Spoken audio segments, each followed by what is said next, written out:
wow, this compound is crazy. Yeah, it's getting crazy up there. Compound, Rakadushi compound. Heads chopping off. I mean, come on. Yeah, heads are rolling. Literally. Yeah. Literally, right. Now, Matt, to say that the highest is a complex character is the understatement of the year. And Yes. Melissa, with the subject matter is heavy, and I can imagine, as you guys said, the schedule is draining. How do you both decompress and not take those emotions to real life with you? While we're shooting, it is a very tight schedule. Um, this last season, I think the duration was 2 weeks, maybe a little more than 2 weeks. I mean, you're in it. So there really wasn't much time for me to decompress. It was like, you go and you shoot these intense scenes. And then as soon as you wrap, it's like, what is tomorrow going to bring? And then so you're immediately into the next. So there really is no decompression until, at least for me, until the season was over.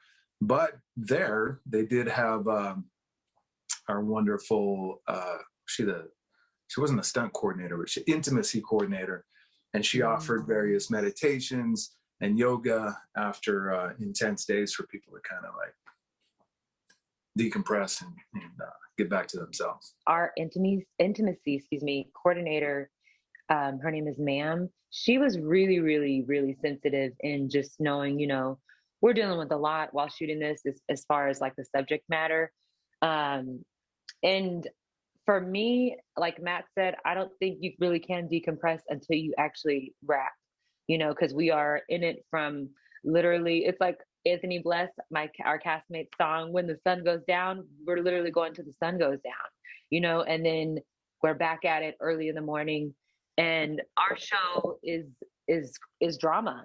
And so it's like to be doing that back to back to back for 2 weeks. I think the decompressing comes after. And for me, I do that with working out, with, feeding my spirit, whether it be through reading or meditation or listening to positive things. But during, I think we're dedicated to the Raku. And that's the thing about Tyler Perry. It's like he thinks about all of these things. Just even having that option on set for the cast. And I would love to know, Matt, the story of how you landed the role of the highest, because as I understand, you didn't read any scripts prior to, but there was some kind of breakdown in the field that resulted in your developing a tape for Tyler. Yeah, I didn't I didn't have any context of the project. Came across my plate like, most others. Or just sort of a breakdown, and then I had a scene that they wanted for me to put on tape, and it was just a fairly quick scene. It was the opening scene that I had with Nyreen. Then where I blow the smoke in her face. So yeah, just submitted that tape, and then I did hear from our representations that Tyler really liked it, and he perhaps wanted to have a conversation. So I was somewhat prepped, but then I was still, not expecting it a few days later when I was dropping my kid off at school, and an Atlanta, Georgia phone number was, showing up on my phone, and I just ignored it, didn't put the two together. And then a text followed up shortly saying, "Hey, this is Tyler Perry. I would like to speak to you. Would you give me a call when you get a chance?" And saw that, and I was like, well, that's a trip. So went out to my car and gave him a call, and